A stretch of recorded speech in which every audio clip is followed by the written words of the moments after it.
This is Jared, and today we're going to be talking about this. What are those Advent candles, and what do they all mean? Let's get to it. All right, this one's the winner. We're geared up, ready to go.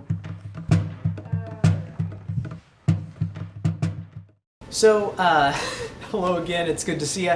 If this is your first time listening to one of these or watching one of these videos, my name is Jared. I do videos about hymn histories. I do videos on music-related topics. I'm a music minister, and we do daily devotionals on Tuesday, and then Thursday we do more educational videos about the church, its history, and church music-related things. So, really appreciate you watching. And if you're a subscriber or somebody who's watched a couple of my videos, as always, I really appreciate your viewership. And I really appreciate the community and your comments and all of the likes. It's really been encouraging to me this past year. And so just wanted to shout out to all you people out there who are engaging in the community, and really do appreciate it. But today we're going to be covering a topic that I don't think anyone's asked for specifically. However, it seems to come up in my church right now as we celebrate the Advent season, and that is Advent candles. Now we know if you're part of a liturgical church, maybe you're part of a church that celebrates the different seasons individually in the Christian calendar, maybe you've seen something like this. It's a wreath, and they got candles on it. What's up with these candles anyway? Well, the thing is that each of those candles has a specific meaning and a specific purpose. But why do we do it, and what does it all mean? And I'm just going to cover those as quickly as I can, just so that you know the next time you see one of these Advent candles or one of the Advent candle wreaths, you know what you're doing and why you're doing it. So to start, what you usually see is a wreath, which means it's surrounded by what appears to be evergreen leaves or branches. And this, of course, comes from our friends, the Lutherans, over in Germany, in that area of the world. Early on, that seems to be the first indication or the first example of wreaths that we have as far as Christian decorations are concerned, because, well, the evergreen trees are very, very prominent and they're all over the place in the area, and so it makes sense that they just took what was around them and used it for their decorations in the church. And so what would happen is they would form these wreaths and set the candles, and then they would light them sequentially. Of course, we understand that our brothers in the Jewish realm, right, celebrate Hanukkah, and we as Christians, who celebrate the same God, although we have disagreements about the Messiah, we have that common ancestry of Yahweh and the Old Testament, of course, but it seems to be a holdover from that there's a sequential lighting of candles. So it's a holdover from the Hanukkah idea into this Christmas tradition that bled over into Lutheranism, where we would sequentially light candles up to Christmas Day.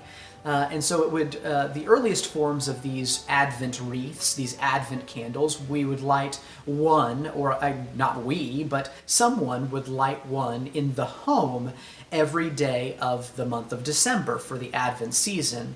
Well, this was adopted by the church, and instead of lighting one for every day, we lit one for every Sunday leading up to Christmas. And so that kind of is the progression of this Advent candle lighting, and where it comes from and kind of how it evolved over time. Well, you see a couple of things. One of those things is a four candle wreath like this I don't know how well you can see it. Maybe you can see it if I hold it way down here. But 4 candles, each signifying something else. And then in the church, there's usually a central candle, not necessarily in the home, but mostly you see it in churches where there's an extra 5th candle that each one of them signifies something, and each one of them is lit for Sundays and then for Christmas Day. And so we'll talk about what each of those candles mean. So there's, as I said before, there's 4 candles for the Sundays of the Advent calendar, and they signify hope, faith and love, joy, peace. And then, of course, the fifth optional candle is the Christ candle, which symbolizes light and purity.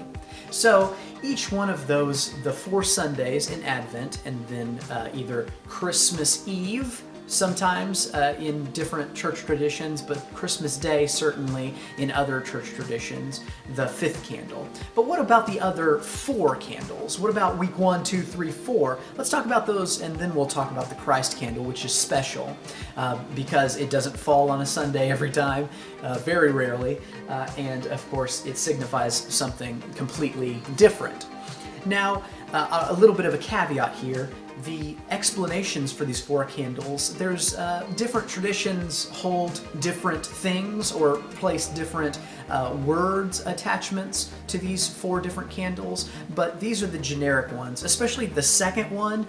You heard me say both faith and love. That's probably the one that gets the most play and the most confusion or the most change up, but they each signify the same thing, but then different churches attach a different word to each of those candles to as far as symbolism is concerned. So these are just the most common, and if you've got a different tradition, if your church calls a candle, you know, the patience candle or something, I don't know. I'd love to hear from you in the comments what your church calls these different Advent candles. So let's just go ahead and start with the first one. The first candle symbolizes hope, and it's called the prophet's candle. Now, the prophets of the Old Testament, namely Isaiah, foretold the coming of the Messiah, and they were waiting, especially some of those that were in bondage or captivity, were waiting on this promised Messiah, this king that would come and save them. And so that's what this first candle symbolizes, the past and the hope that was coming with the Messiah. The second candle represents faith and love. It's called the Bethlehem's candle. The book of Micah talks and foretells the Messiah's coming, but specifically that the Messiah would be born in Bethlehem. And so this birthplace of the King David and this royal lineage is what signifies this second candle, the faith, the love candle, the faith that we place in the Messiah and the kingliness of the coming of this Christ child, the one we know of the Messiah is. And so that's the second candle. The third candle symbolizes joy. It's called the shepherd's candle. And to the shepherds, there was great joy when the angels came to them and announced that Jesus was being born. He was coming in humbleness, in very, very lowly state. He was wrapped in swaddling clothes and lying in a manger when the shepherds came upon him. And so this third candle, the shepherd's candle, which signifies joy, is unique in that it is the only rose-colored candle. The other three main ones that are lit on Sunday, of course, the 2 that we've already talked about, the hope and the faith-love candle, they are all, in the one that we're about to talk about, they're usually purple or blue colored, but this third one, the joy candle, is usually rose colored, and it's unique. I think I did a video on the Christian colors and what they mean, the liturgical colors, and I think I alluded to this, and I'll do a follow-up video, but the color rose symbolizes joy, just as the other colors symbolize other things, and so this color, joy, is tied into these Advent candles as well as they are tied into other things like the paraments. And so this third candle, the rose candle, the joy candle, the shepherd's candle, signifying the joy that was coming to the world in a humble state. The fourth candle represents peace. It's called the angel's candle. Of course, we just talked about the shepherds, but the angels who came to proclaim that Jesus was coming. And not just that he was coming, but he was coming to bring peace. They said peace and goodwill to men. He not only, the angels not only heralded the coming of peace by God, by bringing people closer to God, and that bringing them peace, but also peace among each other, peace toward one another, and peace on earth, and goodwill toward men. It's really a neat fourth candle, the peace candle. So those are the four primary candles that are lit on Sundays, and they again are hope, faith, some people say love, the joy, and the peace candle. But there's a fifth candle that is special, and it is the Christ candle. It represents light and purity. It's placed in the center, and it's placed in the middle because Christ, of course, is given a place of prominence. It's taller, it's larger than the other candles, and it's reserved for Christmas Day. It's also usually a different color. It's usually white, which of course we talked about white in that video that I alluded to earlier, white being purity and light. And so that symbolism is here as well as it is in the rose candle. But here in this Christ candle, the white candle, the largest candle, the tallest candle, signifies it all. It is the culmination of everything, that Christ has come to bring light into the world, which truly is the purpose of lighting those candles, I believe, in the first place. And so it brings it all together, brings it all home.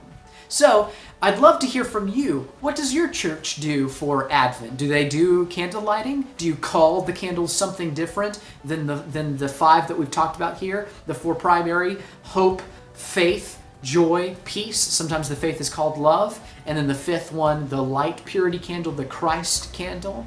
What do you do? And what are some of your favorite Advent or Christmas traditions that you celebrate? Let us know in the comments below.